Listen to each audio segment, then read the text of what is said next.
Non hai nada como arrecendo a erva mollada, verdade? Aínda que se queremos sentir esta sensación, non deberíamos vir ás inmediacións do centro de saúde do barrio da Ponte. A reordenación do espazo aledaño a este centro de saúde, rodeado por unha estación de autobuses, ou Pendello, para ser máis exactos, levantou a polémica, porque aquí erva non hai. A simpática reforma das inmediacións deste centro de saúde non deixou moito espacio para nada natural. O colectivo ecoloxista Amigas das Árbores denuncia este novo atentado contra o medio ambiente en Ourense, esta vez perpetrado, como tantas outras veces, pola Xunta de Galicia. A xente é que lle gusta moito criticar, isto é reutilizar de toda a vida.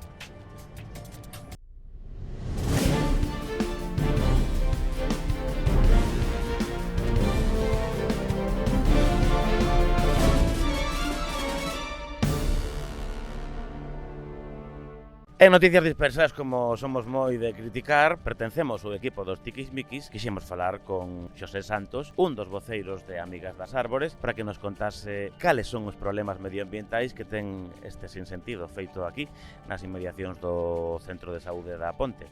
Vouche pedir, a ver se é posible, que me fagas un resumo breve, reitero de breve, dos puntos máis negativos que ten este céspede de microplásticos e estes alcorques feitos con neumáticos gastados.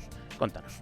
Intentaremos ser o máis breves posible. Sei que é difícil para ti, pero vamos, confío na túa capacidade, Santos. Ben, non somos críticos por ser críticos, senón que tratamos de ser sustentables tamén nas nosas declaracións, manifestacións públicas e demais. Estamos na cidade de Ourense, unha cidade que ten os rigores climáticos que xa sabemos, unhas temperaturas moi altas no verán. Estamos a pé do que din que vai ser a intermodal, estamos diante do alpendreste que lle chaman estación de autobuses. Estivemos medindo xa mañá e isto ocupa un espacio de máis de 15 hectáreas, 16 hectáreas en total, esos son 160.000 metros cadrados. Tamén medimos o que ocupa o espazo, digamos, en terra, verde, un pouquiño de verde. Eso é unha media hectárea escasamente, 5.000 metros cadrados. Non ten sentido, estamos xusto a carón do Centro de Saúde da Ponte, que rodeou precisamente esta estación de autobuses, e esta última ocurrencia, o noso que imos facer é pedir que retiren o céspede artificial e estes alcorques. De maneira moi sinxela, pois plastificar o pouquiño verde, eses escasos 5.000 metros cadrados, na ponte non ten sentido ningún. Por que? Primeiro, isto degradase moito máis rápido, sobre todo nunha cidade como Ourense, con temperaturas extremas, moito frío no inverno, moito calor no verán. O deterioro, o estrago destes plásticos vai ser moito máis rápido. Que pasa con estes microplásticos? Pois estes microplásticos van aos sumidoiros, dos sumidoiros van ao río, do río van ao mar e acábanos comendo nós, acábanos entrando pola boca. Dei ben a contaminación, que é unha das alarmas do mundo científico, que está pasando cos microplásticos. O por este céspede artificial incrementase a temperatura, incluso hai datos, no caso de Ourense, que chegamos a 41-42 grados, en algunhas cidades teñen mirado a temperatura e podese chegar hasta 60-70 grados nunha zona de terra coberta con céspede artificial. Non ten sentido, aparte de que ten un montón de metais pesados que, por suposto, baixan ao solo, do solo van ao subsolo, impiden que se filtre a auga, e que máis? Aquí, aínda para máis abundancia, nas árbores puxeron de alcorques unhos neumáticos fora de uso, pero como podemos ver nas imaxes son neumáticos xa moi desgastados, moi vellos, co cal tamén hai elementos volátiles, hai metais pesados e tamén hai elementos contaminantes. Pero máis incidencia, neste caso con risco para a saúde das propias persoas, estando a carón do centro de saúde, é que vemos que por abaixo non cortaron estes neumáticos, entonces aí acumulase auga. E este é un centro de reproducción de multitude de insectos, e entre outros os mosquitos, e os mosquitos son transmisores de moitas enfermedades, co cal non ten ningún sentido que este o faga unha administración pública. E sobre todo, sempre o decimos, debemos copiar do que se está facendo no resto da Unión Europea e no resto do mundo civilizado. Tratar de permeabilizar as cidades, facelas máis naturales, naturalizalas, e iso parte por tratar de eliminar formigón ali onde o temos, de eliminar granito, pedra, e de eliminar, lóxicamente, a plastificación do territorio e do sol. Isto sumase a polémica obra da senda peonil que percorre a cidade de Ourense, que tamén se suma a polémica da senda peonil que vai cara a Seixalbo, na que se cortaron dúcias, podemos decir que centenares, en toda a provincia polas diferentes sendas peonís feitas pola Xunta de Galicia. Cortaron árbores centenarios, plátanos principalmente. Cortaron a árbore de 100 anos, non se soluciona poñendo outra, verdade? Dende a amigar das árbores e dende as distintas organizacións ambientalistas de Galicia continuamente estamos falando precisamente desta situación, do ataque que hai ao arborado centenario, como ben apuntas, que é insustituible porque terían que pasar outros 40, 50, 70 anos a que teñan as dimensións dos que se están eliminando. Formigonáronse as beiras do Barbaña, a Rúa das Caldas pode vir ver calquera ourensán, acaba de apuntar un veciño, non, que aí había árbores, e agora aí o que queda é formigón, e como moito pois puxeron un macetor moi grandes, pero para nada se pode considerar que se humanizou, que se naturalizou a Avenida das Caldas, non todo o contrario. Aínda que no proxecto había árbores, que pasa que esqueceronse. Estas infografías que por moi bonitas, onde aparecen árbores, aparecen paxariños, ya aparecen persoas paseando por un lugar así, que dices, que bonito, é un lugar de lecer, non? Pois, bueno, non, o que se fixo foi un formigonado. É unha incidencia máis no sinsentido na dirección na que vai Ourense. A cidade de Ourense non ten, digamos, unha estrategia para convertirse nunha cidade verde, nunha cidade naturalizada, senón que imos na dirección totalmente contraria. E se collemos os datos, decía antes, das organizacións ambientalistas, amigar das árbores tamén estamos aí sempre incidindo nelo, imos na dirección contraria, pero están os datos da Organización Mundial da Saúde ou da propia Unión Europea. Ourense non cumple ningún dos parámetros en canto a zonas verdes ou en canto a número de árbores por habitante.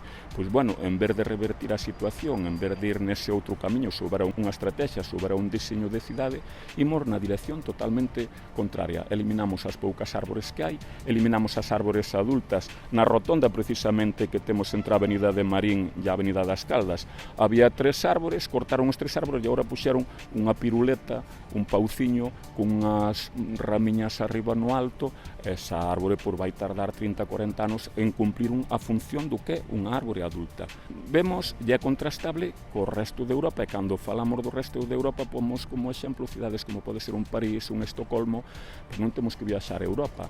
Viaxemos a cidades que temos no Estado español, como pode ser unha Vitoria, como pode ser un Valladolid, como pode ser un Logroño, ou que temos aquí a carón da raia, como pode ser un Melgaso, un Monsáo, ou podemos ir a Chaves, ou podemos ir a Braga, e vemos como estas cidades que temos xusto a noso carón, hai todo unha estrategia de quitar formigón, facer máis permeable os solos, recuperar zonas verdes, recuperar as ribeiras dos ríos, bueno, facer unha cidade máis amable para os seres humanos.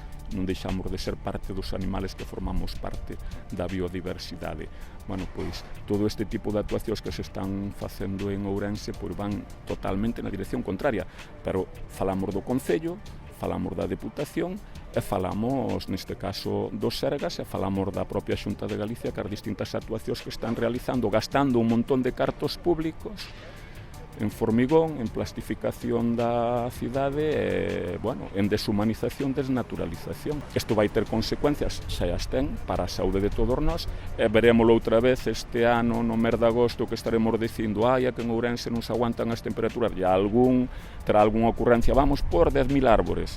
Bueno, moi ben, non temos espazo nin para poder ser 10.000 árbores se non hai unhas políticas e un plan de urbanismo onde recuperemos aqueles espazos que hoxe están en mans de especuladores, como pode ser a finca Mariña Mansa, como pode ser no seu momento a finca Méndez, ou como pode ser o que está pasando alrededor do río, o que iba a ser o famoso Ronda Boulevard, que iba a dirección da antigua estrada de Vigo, e vemos que, bueno, estáse facendo un desmonte, faise o desmonte para meter máis hormigón, máis asfalto, pero bueno, ya ese proxecto da Ronda Boulevard onde se integre a zona termal ca zona, digamos, urbana e onde temos casa, onde está ese proxecto?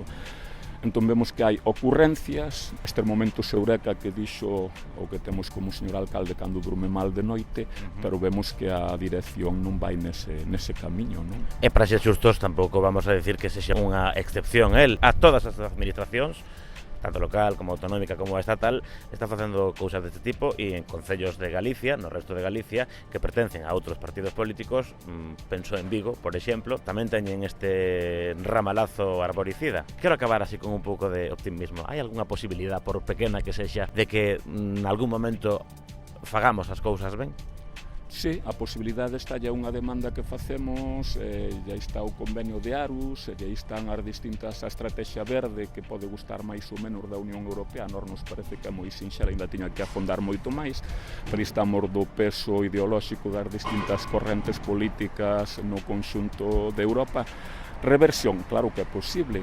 Nos apuntamos sempre, como pasa nestas cidades que apuntaba antes, onde existen consellos de medio ambiente, onde participan urbanistas, arquitectos, asociacións ambientalistas, científicos e demais, onde aportan ideas todas estas persoas, equipos interdisciplinares, multidisciplinares, onde diseñan esas cidades de futuro. Eso é o que se está facendo, antes apuntábamos, pero é o que se está facendo en Berlín, o que se está facendo en Viena, o que se está facendo, bueno, que contaba antes, un Logroño, unha Vitoria, que se pon como exemplo de cidade verde a nivel europeo, pero eso non foi porque se ha sido maxín dunha persoa, dunha cabeciña solo, senón que son, eso, equipos multidisciplinares onde cada un aporta, diseñase e faise.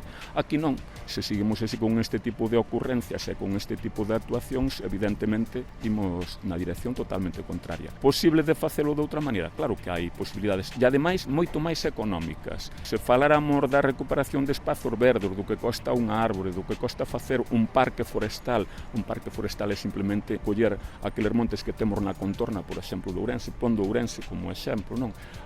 As posibilidades de Ourense son tremendas, é unha cidade impresionante, ten unha contorna cos ríos, cos montes e demais. Se fixera caso a este grupo de traballo que se tiña que crear xa, bueno, pois en cuestión de 10 anos tiñamos unha cidade totalmente distinta e sería, ademais, e falamos con coñecemento de causa, unha cidade exemplo e envexa no resto do Estado e incluso no resto de Europa, porque estuven falando antes dunhas cidades que as posibilidades non eran moitas e foron capaces de facelo. Pomos como exemplo tamén Vitoria, metida nun páramo ali no medio e tal. Vitoria fai 20-30 anos era como Ourense en canto a número de habitantes, e era un bloque de formigón no medio da chaira alavesa, e sin embargo vas hoxe o exemplo. Por que? Por ese traballo, recuperar unha antigua cantera que agora é unha lagoa con páxaros, con unha cantidade de biodiversidade tremenda, un montón de zonas verdes, un montón de avenidas e bulevares cos seus árboles, os carrís bicis integrados, non o carril bici, por exemplo, que fixaron